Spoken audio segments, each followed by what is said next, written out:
Hi everyone, please let me know if I am live.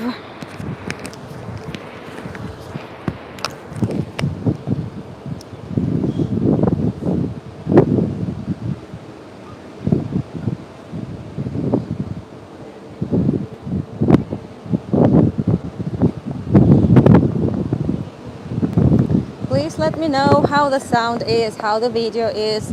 Hi Dorley, I didn't have a second to reply to you. I'm very sorry, but I will explain everything now. A little later once everyone joins. Thank you everyone. Hi dears. I know it's been a little bit worrisome because I never cancel tours. I know that, but I have a very, very good reason to do that. A very good one. Fuzzy for whom? Just wondering, fuzzy for whom?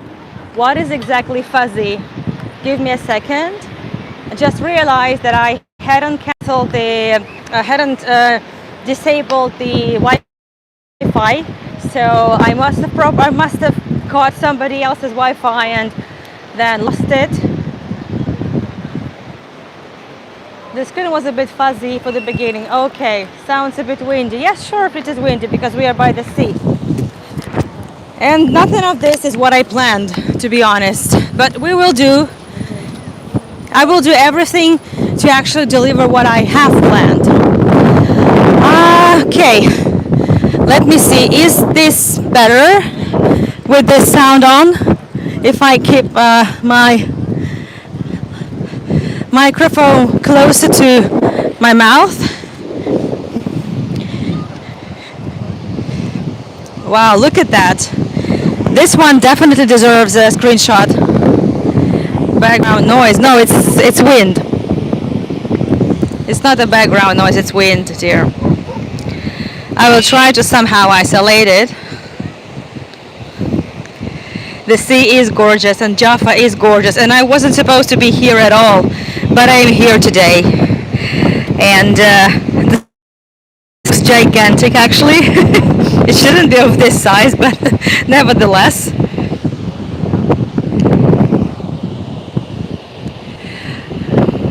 Yes, of course. Look, I mean, you can see how windy this is, right? You can see that. Hi, Robert. Yeah, sun setting where you're just waking up. Yeah, that's how things are here. Indeed, this is how things are. So, my dear friends, I am very sorry for two big flaws that happened today. First of all, as you know, Misha and Grisha were supposed, and actually they did take you to Tbilisi Soba. But since Misha has never done a YouTube live stream before, he's very well experienced with gimbal. He's very well experienced with Zoom tours because he has been doing them for a long time, and not just for us, by the way. This is one thing, but YouTube live streams he has never done before. And despite me teaching him how to do that, he couldn't figure out which of the multiple scheduled tours to hit, to open, and that's why the links that you had didn't work. But he started live stream just on the spot with a new link, and those of you who are following me, those of you who are subscribed to my YouTube channel, you got notifications and you joined. Those who didn't, yes, and I know that he did carry on with the tour despite the challenges, and I couldn't help him at all because I was not available. But I will explain that later. So yes, so Misha did the tour. I have already shared in the Facebook group. I have already shared with you the link to the tour that he actually did. It's not the same link, unfortunately. It was a fun tour. I need to see this too because I haven't seen it because I was busy. I was very busy. The reason I was busy and missed Misha's and Grish's tour is because I had tourists. I did a tour with actual people, I mean with the real people I could touch in Jerusalem, old city, for 4 hours, and then the rest of the day, I mean, I had a tour all of a sudden. This is the best thing ever.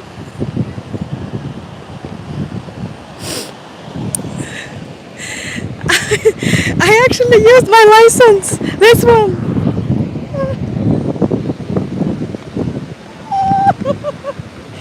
I did it. You are real people, but I cannot touch you. I cannot give you a hug. I had tourists. I guided in Jerusalem. Do you believe it? So, and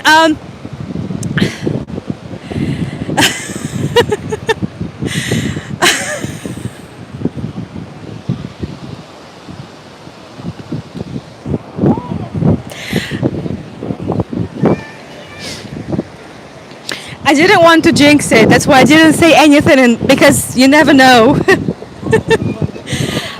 I really can't believe it, and it was so good, and they loved it, and they would come back, and they would get more tours with me. They really loved it, and we parted like exactly 10 minutes before this tour. And the reason I canceled the previous live stream, pop-up live stream, is because they wanted to treat me to a meal, and also we had to get from Jerusalem to Tel Aviv, which is also a schlep a little bit, so it's a long way. Well, not too long, but still it's a it's a road and everything. I knew you would understand. So, and I knew it was the right thing to cancel and stay with them a little longer. It's a lovely couple. We enjoyed each other's company, and they're friends of my friends. But they are tourists. It's not like me guiding my friends or family, which I had done multiple times. That's different.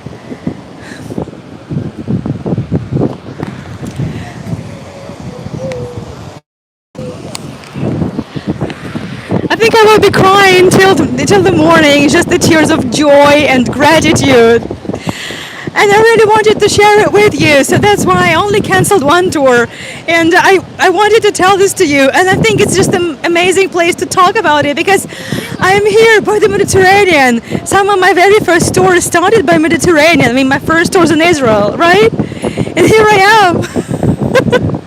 All right, you with a license. Look.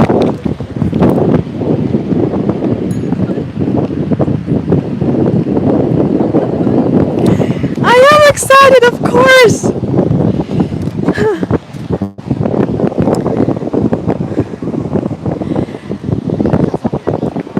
I mean, have a look at the sun. I mean,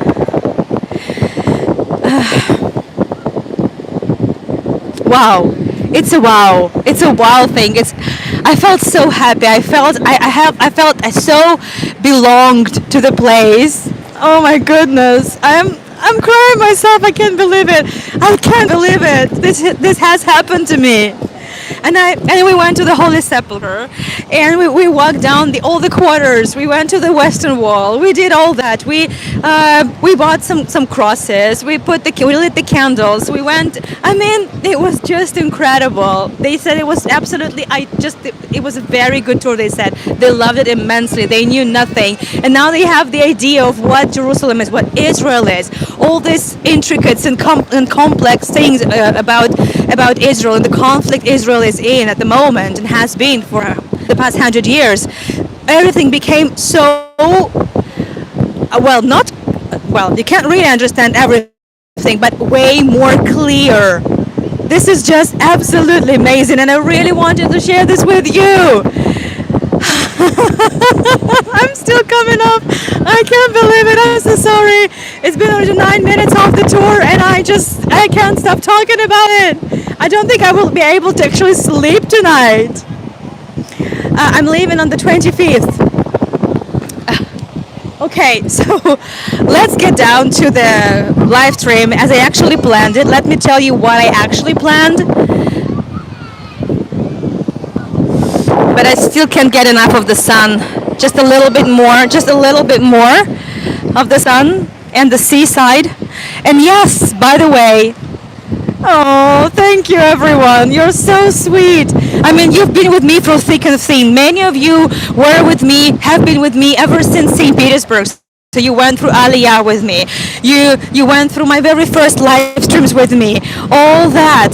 I mean, with my studies. And then all the difficulties after the 7th of October, and then me taking my exams, and then me undergoing the Iranian attack. I mean, just surviving that. I mean, it was just taking my exams, all that. You've been with me all the way through, and now I've done my first, in-person tour in Jerusalem. It's just, I'm so sorry. I'm so excited. Honestly, I felt I had to share it with you. I only told my parents, I only told Misha, obviously, and then it's you. You, my extended family. Thank you so much, everyone. Thank you, Jaffa. Thank you, Israel. Wow.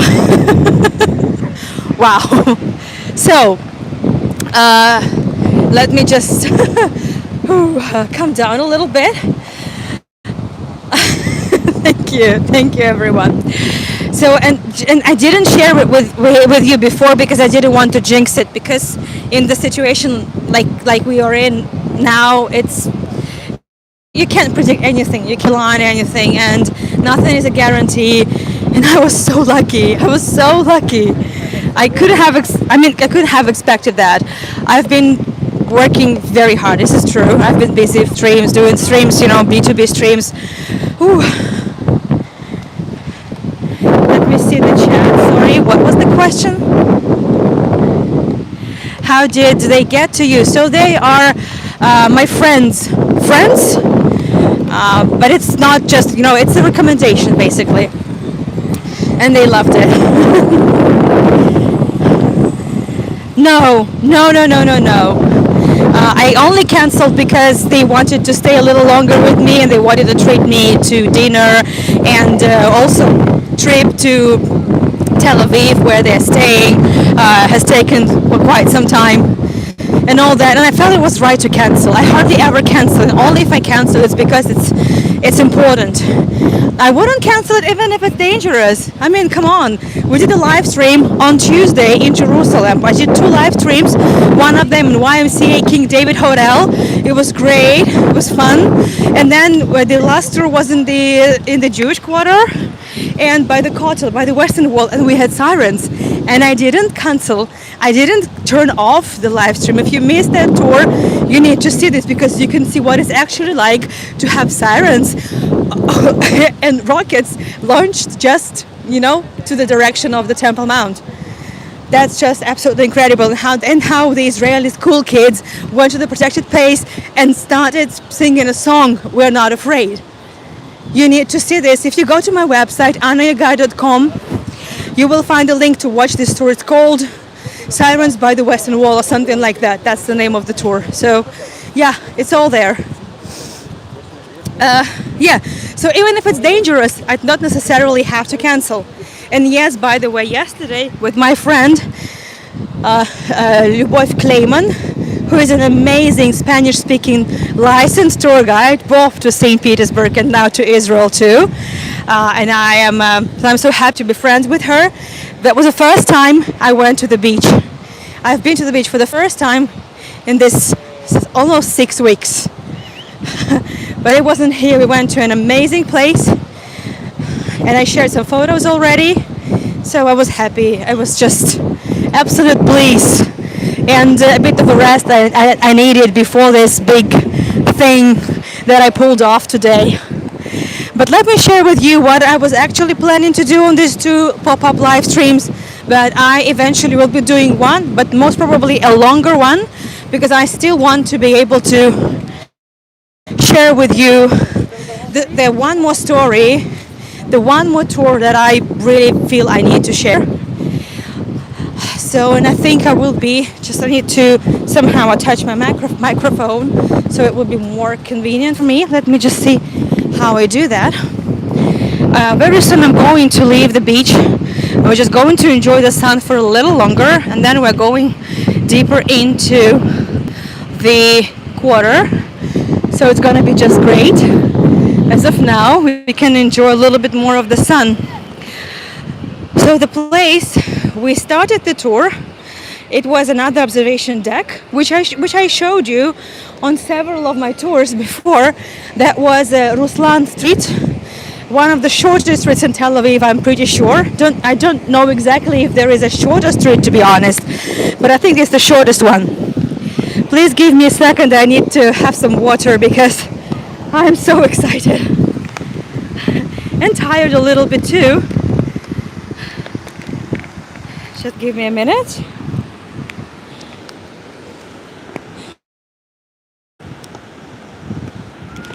And you can just enjoy the views. I mean, I could be watching this just for the entire hour, but obviously I'm not a freeloader, so we are going to do a proper tour.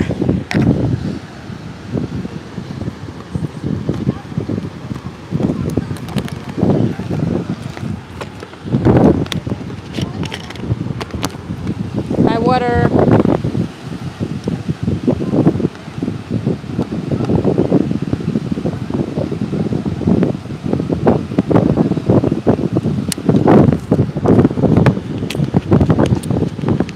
By the way, this is a very interesting water. I bought it.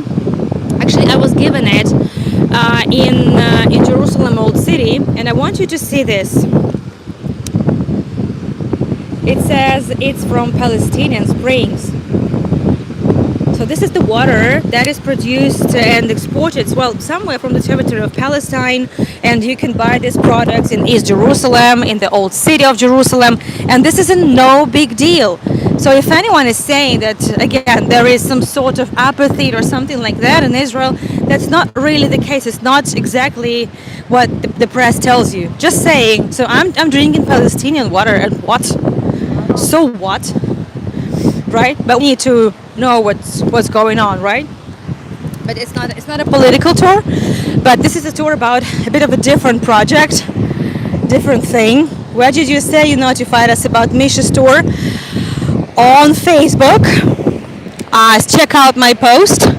There is a link for the recording, and I will also, once I have a minute, but I only will have a minute closer to the midnight on my website, I will amend the links as I usually post links for my tour recordings, and I will just put down the correct link for Misha's and Grisha's tour.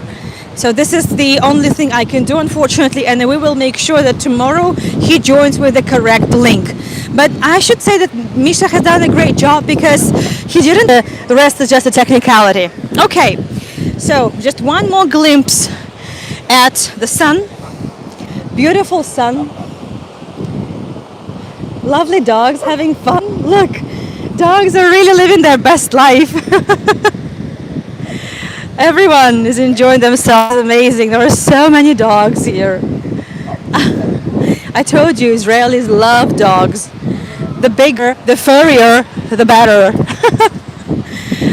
Yeah, so what did I want to say? I wanted to tell you what kind of tour I was planning for us today. Actually, I planned 2 tours. I plan to take you to the areas, the so-called Ahuzat Bait, which is the beginning of Tel Aviv. I plan to take you to Rothschild Boulevard, Dizengoff Square, the central squares, the important ones that I would say are just the sort of the foundations of the city and the future state. But I plan to do it in 2 tours. So in fact, those should be definitely 2 tours because it's quite a long walk. But because the first tour was cancelled, I am determined just to take a longer tour. I think we're going to by somewhat 15 minutes because I have to wrap up. After 1 hour 15 minutes I have to wrap up because I have also a class, a Zoom class. And after that I have one more Zoom, which is Peter Hof. I'm taking you to the special treasury of Peter Hof to show you memorial items of, different jewels that belong to the Romanovs. We also see bits of the Peter Hof Palace, and we hopefully will drop by the church of Peter Hof. So tomorrow there are going to be 2 live streams, 4 tours altogether.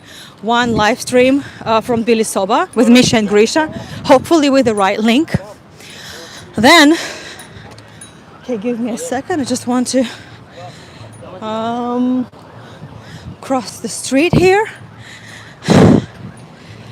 Give me a minute. So this is the construction site. They are building the light rail here and the metro station and everything.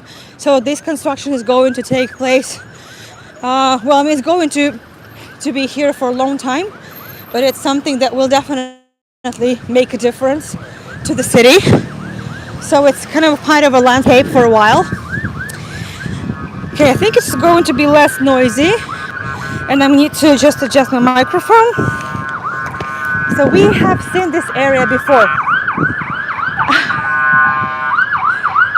Yeah, thank you, Cindy. It was my in-person tour. Live tour, in-person tour, I don't know, but I'm happy. I am very, very happy and proud of myself. And I'm so grateful that, what were the odds that me, a new tour guide, who knows some people, but I'm so new to the industry, not so new to the trade in general, but to this industry in this country. I'm so new. So I wasn't supposed to be, it wasn't supposed to be me, right? So, but I'm really grateful for how things are. So let me start from here. So we started by the embankment, right? We started by the seashore, and that's the place.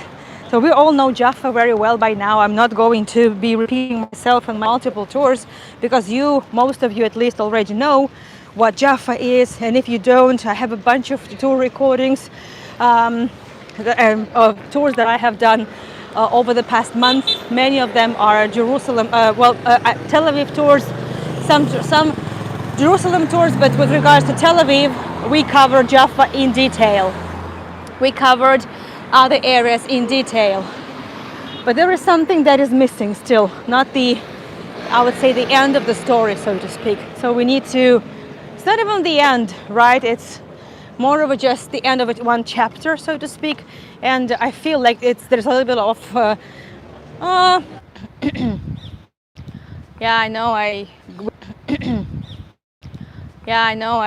we got disconnected for, I'm not even sure what reasons. So we spoke about Jaffa. Let me know if I'm live and I'll start talking. And I'm getting down to the tour. Sorry for all this babbling for 20 minutes, but I had to share things with you. I had to explain why all of a sudden I canceled the tour and everything.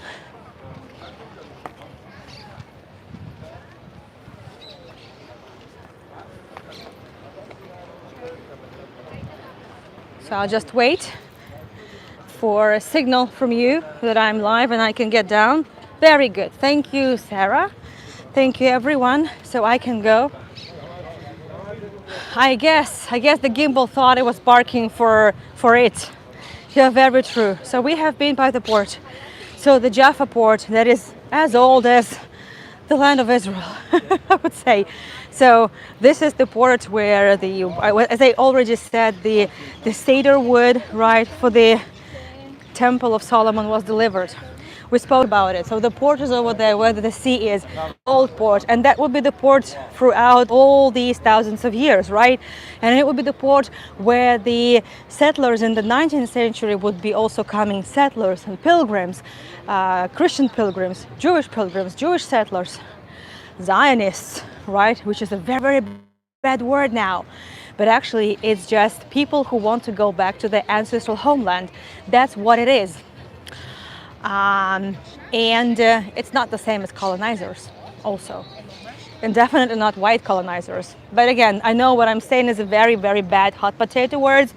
But nevertheless, that's how things are.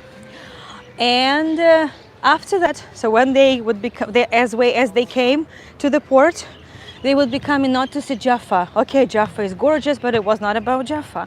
It was about coming to Jerusalem first and foremost. And also buying the land, building the place for living. But most would need to go to Jerusalem, that's for sure. And first it would be donkeys, horses, and camels, and that would be up to 4 days trip.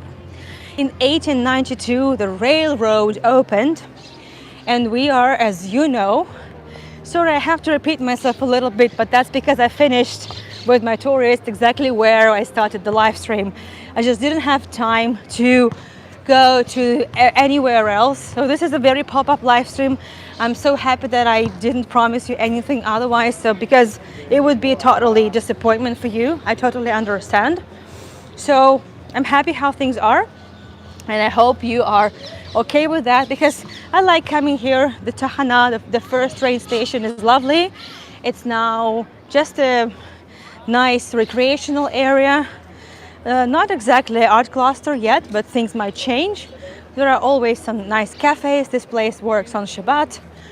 And yeah, for the rail fans, this is quite a place. Well, this is where the train tickets could be purchased, so the box office, the waiting halls, and this is the platform where the trains would take you from here to Jerusalem. Thank you, Sarah. Thank you so much. I just hate to disappoint. I hate to cancel things, but that was an extraordinary reason, a good enough reason. Okay, just give me a second. I just need some water, because I'm running out of it and I need some water. And luckily in Israel you can find these jars, and you can just get a refill. I have a bottle with me, so give me a second. I really need some water after all these hours of talking and talking and talking.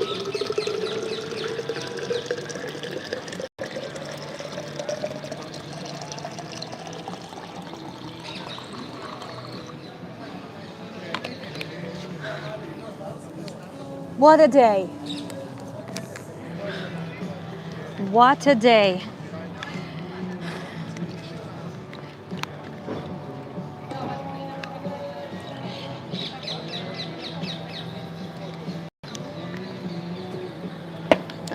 Okay. We can go on.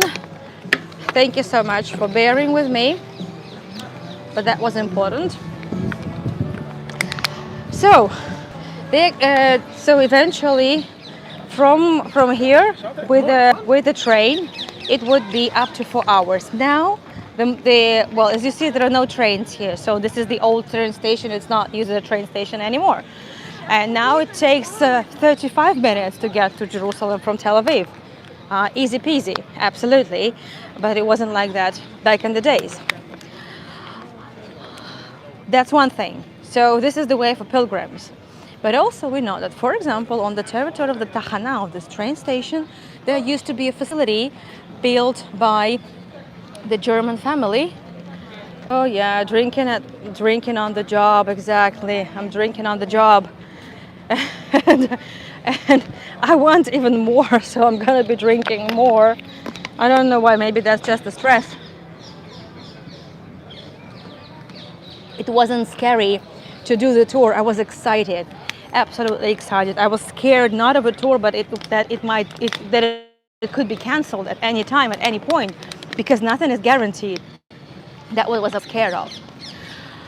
Here used to live, for example, a German family, Wieland family, who were, well, German. They were a Protestant family, and they came here together with other Christian groups to establish German colonies, to prepare this land for the arrival of Messiah. Obviously, we're talking about Jesus.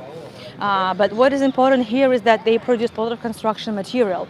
And much of this construction material would be used for the building of the first neighborhoods outside of Jaffa walls. Right? We spoke about it already. So we spoke about there already. We were there, we spoke about it, and we're going to pass by Neve Tzedek again. Because I would say this is it's like one long story, and it's all very much interconnected. So we are doing it again, in a way. So what kind of settlements we would have in the 19th century, in the second half of the 19th century, here in the land of Israel? It would be German colonies, American colonies, Swedish colonies, Russian compound as well. By the way, these buildings that I'm showing you, they were used as warehouses by the train station, as well as during the mandate period, the train station was not functioning. It was one of the quarters of the British Army, and it actually after the Ottoman period and shortly during the mandate period, this station didn't really function. So it's more of a Ottoman. It finished in 1917, as I already told you multiple times, but for those who are joining for the first time or watching this as a recording, I believe this is quite... Well, I always try to maintain this balance, kind of a happy middle between, I would say, absolutely new information, like some introductory information and things that you already know, and kind of giving you a more profound knowledge or some, I would say, more detailed things. Now, as I've left the train station, the old train station, right, which is no longer functioning. Oh, my gimbal is definitely tired, but my gimbal was lying idle in my bag. It was me that gave the tour. My gimbal was not involved in any of that because there was an in-person tour that I did. Nevertheless, oh, gimbal, what is wrong with you, my dear? Okay.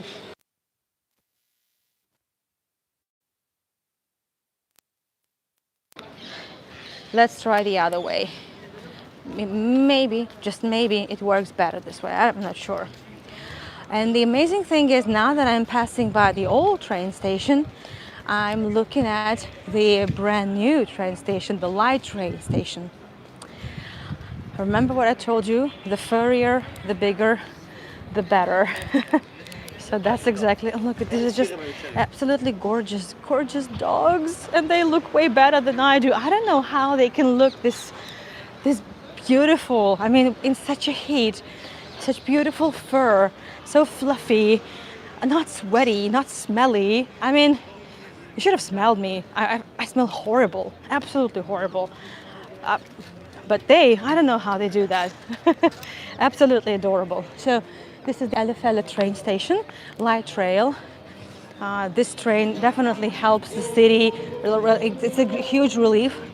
There are a lot less traffic jams in some areas, but since it's not completely finished, the light rail is still a project that would definitely be lasting for a couple of decades, because it's going to cover the entire central area of the country, not just Tel Aviv, but central area of the country. So it's definitely going to be it's a long project with the billions of shekels investment for sure. So it's going to be a thing, I would say, big deal. Exactly, Sandy. So for today, you are very lucky not to have any smell-o-vision, because you wouldn't have liked that for sure. Yeah, but we go on. So now there is no train. So the old train is not functioning. The new train goes underground. So that's the light rail. It's both a combination of trams and metro. Sometimes it goes on the surface, sometimes it doesn't. So in this case, it's all underground. So in fact, we can say that the new trains kind of paralleled with the old trains, because now that I'm walking in Park Mesila, oh, please just remove this, report to this user, okay?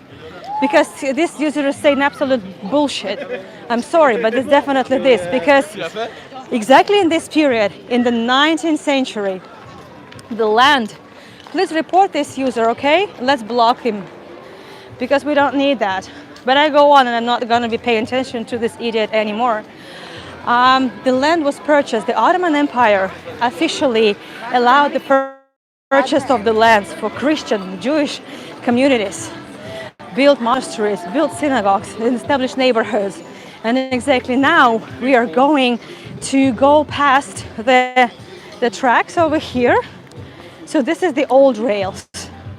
This is exactly the rails that we saw that used to take pilgrims.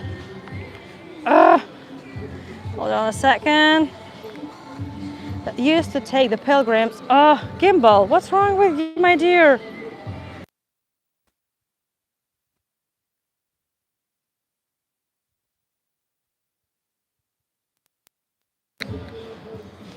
Thank you so much for your support, everyone. Wait a minute.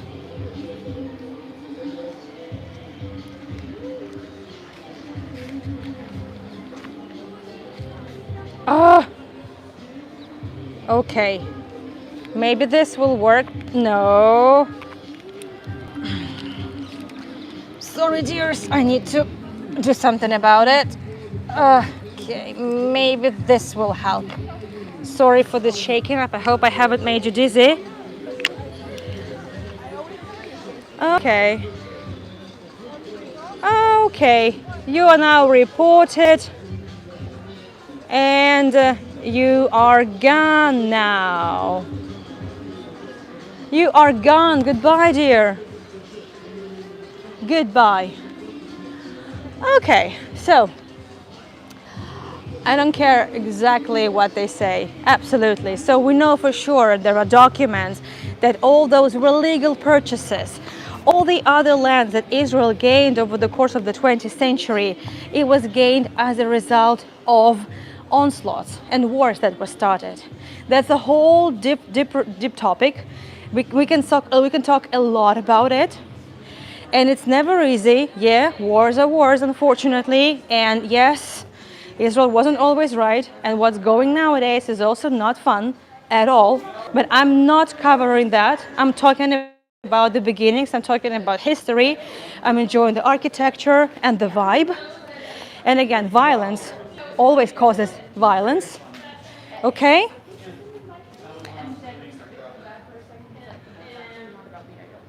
That's what a normal. It was so funny. Arad was just going. Okay, so very good. So now this user definitely gone. So for some reason it's only me who could actually put this to an end. Yeah, so let's go on. I don't care. Honestly, I've grown thick skin by now. Being a Russian Israeli is not an easy thing, absolutely. Yeah, so this is kind of the backyards. We have just reached from the Park Mesila. So Mesila means kind of a rail, kind of a road, a direction, a railroad. So we switched from that park to the neighborhood, to that very first neighborhood that was built. Thank you, Sarah. Thank you, everyone, for your support and understanding. That's very sweet of you. So I hope this user is gone. But obviously there are many others who can pop up. I don't care, honestly. It's not fun. It's not nice, but as I said, I've grown a thicker skin by now, obviously. And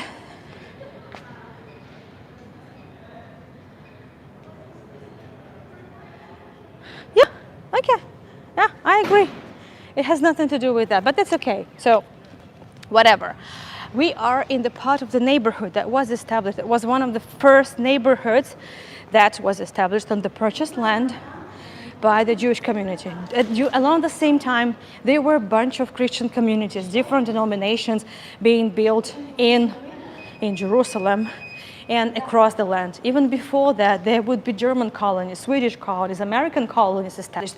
Also, shortly before or approximately at the same time, alongside with the construction of the Neve Tzedek, right? We are now in the very heart of the Neve Tzedek, which name you can translate as the abbot of truth, so to speak. And this was the Jewish neighborhood, established in the 1880s, and mostly with the help. Mostly it was made up of the Jewish immigrants who escaped pogroms from the Russian Empire. It was the first Aliyah, Aliyah Rishonah, it's called, the wave of the wave of immigrants, right? Aliyah is translated, you can translate it from Hebrew as ascension, but it actually means maybe Dorley, my gimbal is definitely not used to being laid down. You're very right. Now we get the idea. I would like to walk this street because we have been in those areas before, and I want to show you something that I didn't show you. Yeah, it's very smart thinking. Definitely, my gimbal is has the will of its own. It's absolutely true. Well, we've been through thick and thin together with you and together with my gimbal. So what I like about the vibe at Neve Tzedek is so artsy. Just take a look at this. This is probably some, I'm not sure, is it a clothing store or something? But definitely there is a Zinger sewing machine, which is a very good example, actually a very good illustration to what I was talking about. So those were immigrants, the Jewish immigrants from the Russian Empire, who were trying to escape the pogroms, which were started, fueled by the assassination, of Alexander II, right? That was killed. I spoke a lot about it. The assassination, the result of the assassination was the construction of the Spielblatt Cathedral and many, many other things and reforms and tightening the screws for the people.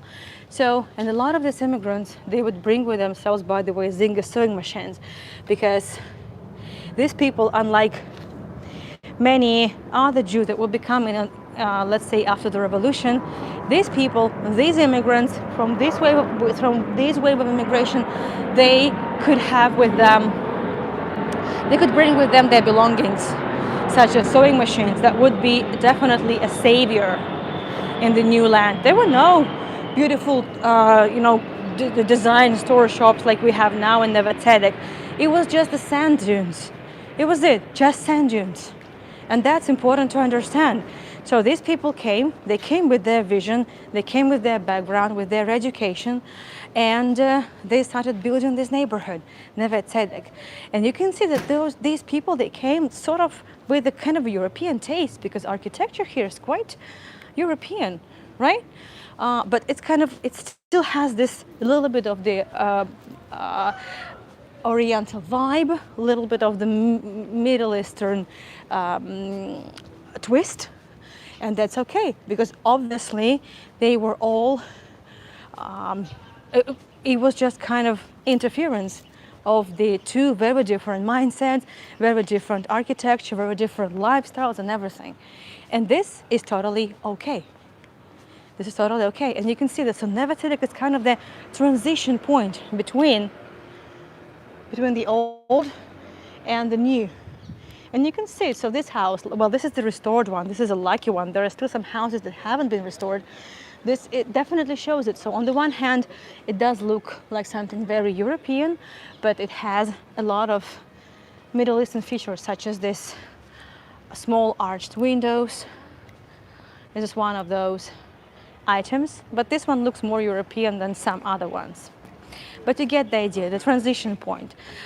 So in this neighborhood that again was living on the purchased land, on the land that belonged to them by law, they built their schools, they built their, well, they had their hospitals, they had their synagogue. Obviously there was the head of the community, there were some rich Jews that donated lots of money, because many of those immigrants that came from the Russian Empire with the first Aliyah, they didn't have much money. They had a lot of background, they had a lot of knowledge, but didn't have much money. So obviously, some rich families, such as the Shlush family or the Rokach family, they did support. Also, obviously, the Rothschild family supported a lot of neighborhoods. A lot of lands were donated by the Rothschild family for the establishing of different Jewish settlements. Again, absolutely legal ones. Absolutely. So, we are enjoying the Neve Tzedek. Just take a look at this lovely house.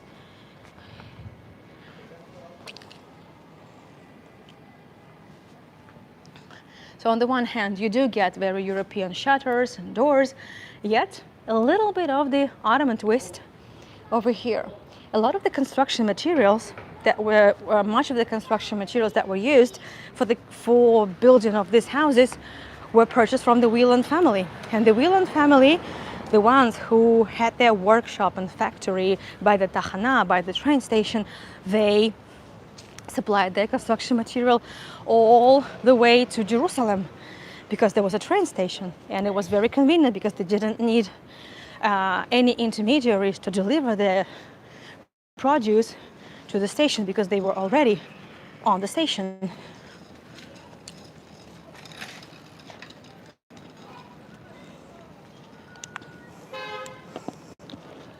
Sorry, I'm just needed to refill myself with some water. And what we see is that this Neve Tzedek, still a small community, still the Ottoman times, and there's still a long way to go, but not so long, but still a long way to go before even the thought of having a Jewish state would come up. It's important to remember that the community had its schools. We spoke about the schools, that there were schools for boys, there were schools for girls. And boys studied in French because French was the language of commerce, language of business there. But with regards to girls were taught in Hebrew. This wasn't the first, but one of the first schools where Hebrew was the language of education. Why girls studied in Hebrew? That's because girls would be taking care of the children and talking to the children in Hebrew. And this is how Hebrew, which used to be for a couple thousands of years the language of the Holy Scripture, finally would become the native language. Yes, of course. Yes, it's a very good question, by the way. Thank you so much. Yes, the reconstruction of the buildings is strictly regulated. However, there is an interesting thing here that you can't do anything with a listed house. But if there is space behind this house, you can just buy the land together with the house, and you can build something next to it. You can extend this building, and that's what is done in many cases. If I see it, I will explain. Well, I'm not sure if you can see it here. I'm not sure. It doesn't show on this house, but well, once I see it, I will tell you, and you will also notice this quite easily. It's quite a common practice. So you use the same facilities, you use the same plumbing system. You kind of cut in the same plumbing system. And stuff. So it's kind of a continuation of the old house, but you cover all the maintenance of the old house and the renovation of the listed house as well. So you incur all the costs. That's the story here. Again, as I said, it was supposed to be 2 tours, but I was supposed to be telling you just a little bit of a different story. סליחה, אפשר לבוא? תודה. I need to cross the street, סליחה. And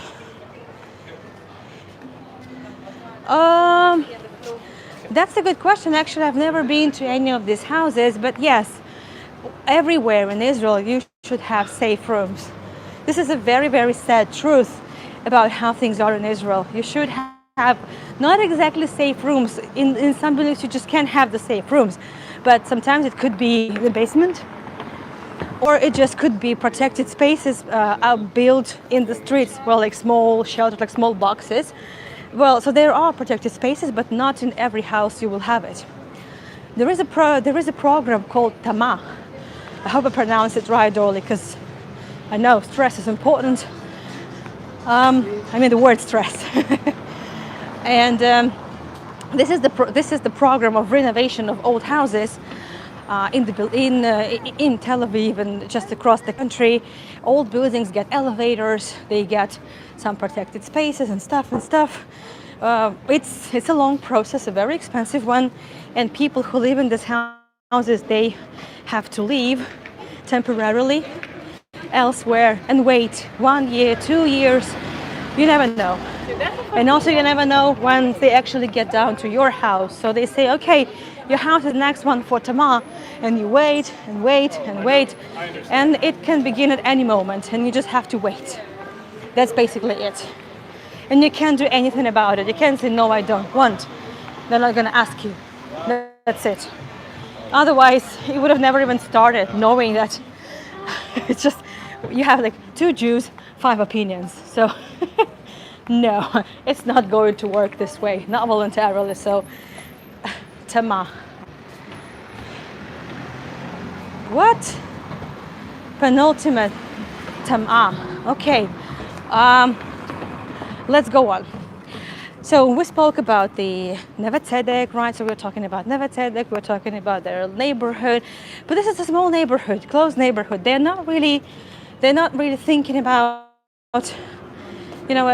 just even establishing a state. They just kind of living their lives. They're trying to start things from scratch, and they want prosperity, of course, for their neighborhood.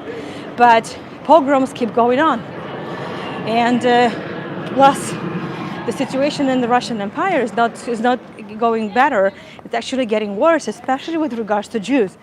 And then the revolution happens as well, but this is still before the revolution, so that things were going sour for many decades. 1880, things would be just declining and going from bad to worse. That's how it worked. Unfortunately, that's how it was. Well, I can show you something. This is an interesting real estate agency with some very, very expensive houses. Okay, that's interesting. So there is an 80 square meters apartment, 2 bedrooms, 2 bathrooms, 4.2 million new Israeli shekels. Oh, Neve Tzedek boutique apartment. They don't even show you the price here because it's going to be probably 8 million shekels, which is a couple $1 million.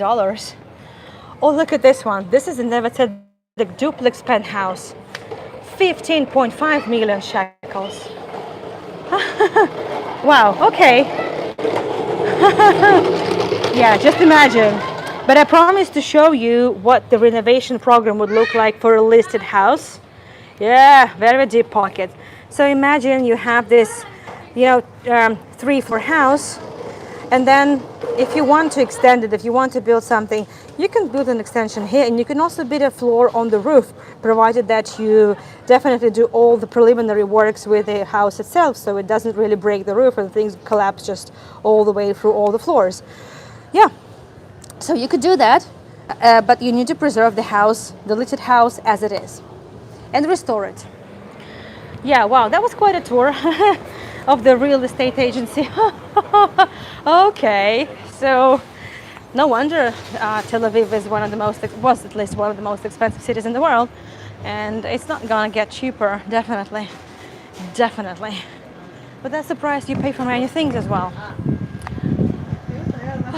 Okay, we go on, and as I said, things would be going from bad to worse. And the situation with regards to Jews in the Russian Empire wasn't getting better, and there were a lot of evictions of Jews from Moscow. We spoke about it on my Jewish heritage tours and stuff. So definitely something had to be done about it. So now I need to cross, and this is when more immigrants started coming with other waves of immigration, other waves of aliyah. Again, there is a strong wind here, so I need to kind of cover my microphone. And as I said, we will be overrunning by somewhat 15 minutes, maybe, because I canceled the previous tour, but I cannot just totally not do the job. So I'm kind of trying to put everything into one tour. Again, it's not really how I was supposed to do this, how I planned this, but that's how things are. So I'm very sorry for it, but I know you understand, so thank you for that. And more Jews started coming, and they would purchase more land. The Neve Tzedek had been already quite full, and there wasn't really much space there, but there were a lot of more Jews. And they would start building next to Neve Tzedek. It wasn't so easy, because when these 60 families came, it was quite challenging. They had to wait for some time.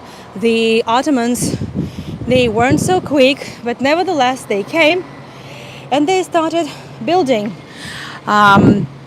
building. So there was a man, one of those waves of immigration. You see, this is a Weiss house, right? It was Akiva Aryeh Weiss was the man. He was a watchmaker from the Russian Empire, and he was definitely one of the Zionists, meaning well. Again, as I said, it's not the connotation that you would hear these days. Thing. So he couldn't take it anymore.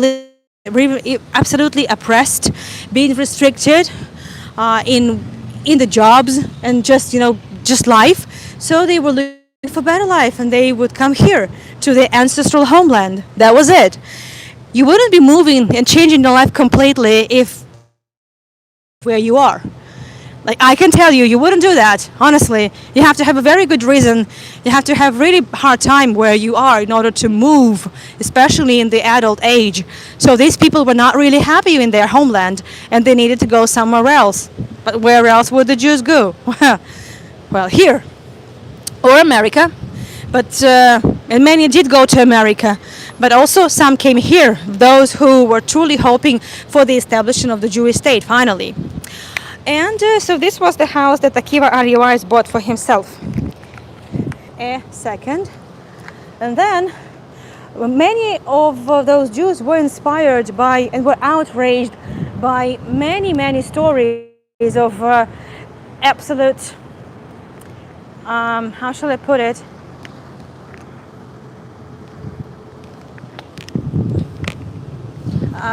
Injustice. Yeah, sorry, I forgot the word. The injustice. And the horrible situation that caused a lot of public outcry was this very absolutely unjust trial of Captain Dreyfus, who was totally set up. He was absolutely unjustly convicted. And well, this is a statue of him, Captain Dreyfus, a French captain. So he was a French Jew. You see that his sword is cut, so he's totally humiliated. This is a process of humiliation. Once your sword or your weapon is broken, so this is a sign of humiliation, so a punishment and a great disgrace for a military man. So he was wrongly accused. Later on, and everyone knew that, and everyone knew that he was accused of misconduct because he was a Jew. There was a well-known fact. It's not me saying that. It's like you can just see in Wikipedia for it, and you will see exactly what happened. I'm not going into details. So many of the Jews were outraged by that, including Theodor Herzl, who is the father of Zionism, so to speak. And then they decide to, establish another neighborhood. So Ahuzat Bait was established. Ahuzat Bait can be translated as somewhat household. So there's Neve Tzedek, there's Neve Shalom, there were some others like Petach Tikva, for example, that's not here, but nevertheless, so different neighborhoods. And eventually, so the 60 families, they come, and in early 1900s, they just, I will tell you later how they distributed the land. They had to play lottery.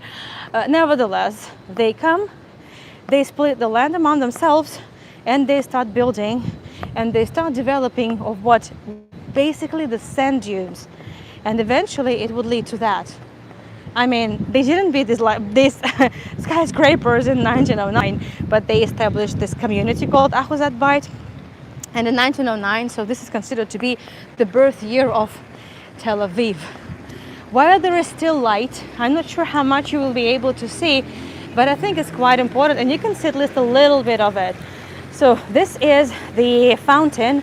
It's all covered in mosaic by Nahum Gutman. Nahum Gutman he was also an immigrant from the Russian Empire. He came in one of those waves of Aliyah, and he came with his family. He was just a little boy, and he witnessed all those changes, the constructions of all those neighborhoods, everything. He saw that, and he was a talented artist. And I filmed everything in his museum, and I will definitely be the tour of Nahum Gutman's museum. There is quite a lot to talk about. And in this mosaic, he later on reflected on the history. Is it blurry for everyone or just for Dorley? I can rejoin, but I just want to make sure if it's blurry for everyone. And then I reconnect. We have like another 15 minutes, and then we will be done. But it's enough time for me to wrap up with everything I had actually planned. It's okay. So Dolly, you may want to rejoin. It might be also something. I guess everyone was buffering. Sorry for that. Now I am back. I'll wait for a signal from you. Once you tell me I can go on, I will go on.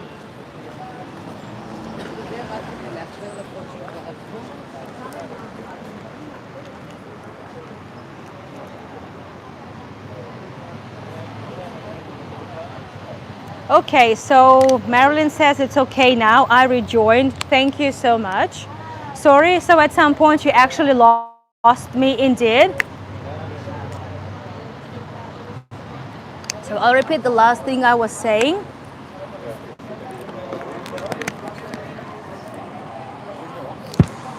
My license. Yeah, I just don't want to take it off. I'll take it off once the tour is done, okay? So what I was saying, I showed you the building, the tallest, the Shalom Tower was one of the tallest buildings in the city and in the Middle East even. I will show it you again. You can see it from quite a lot of places. There you go. But originally on that spot, during the Ahuzite times, 1900s and up until 1960s, there on that spot used to be standing the Herzliya Gymnasium, so the school. And that school provided education for kids from this neighborhood. And we are now for the rest of 10 minutes, because after that I need to run for my Zoom class. As you know, I've been doing many things. So I'm also teaching. Yes, indeed. I worked very hard for it. Very hard. So I'm so happy that this time it wasn't exactly what I was planning for. I couldn't have even dreamt about guiding this time that I came, but I had tourists. It was absolutely incredible.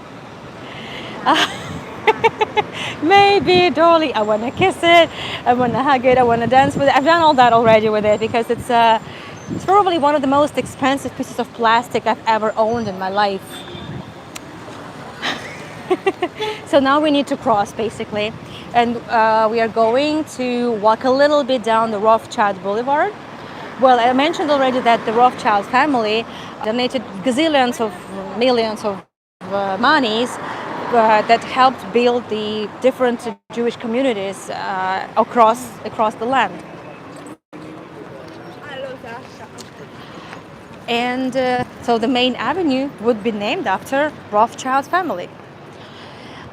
Imagine that all the way here used to be just the dunes, just the sand dunes. I will be given a more detailed tour about this area. I filmed it in detail. And there are sirens in Ashkelon. How lovely.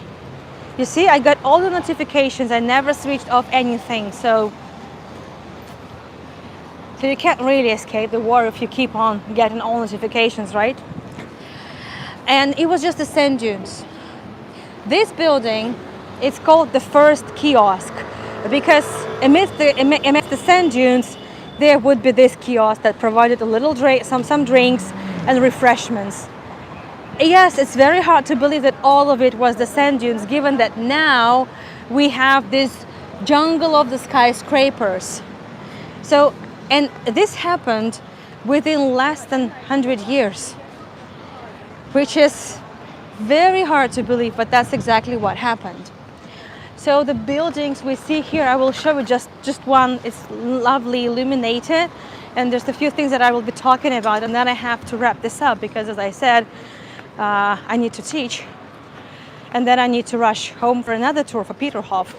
It's a crazy day, just a crazy day, but at least I've been able to put quite a lot into this tour, so I'm kind of trying to make it up to you for the tour that I had to cancel due to my other work. Well, just look at this house again. It's a beautiful architecture. So those Jews came with some money. They came before the revolution in the Russian Empire. Most of them came from the Russian Empire. Some came from Eastern Europe. And well, look at what they built. This is just a beautiful example of eclecticism, right? This is eclectic architecture, very European vibe. So these Jews came with a very European mindset as well. They were very educated, walks of life. So they started developing this and just applying all their knowledge that they took, and they brought it all here and developed this land. And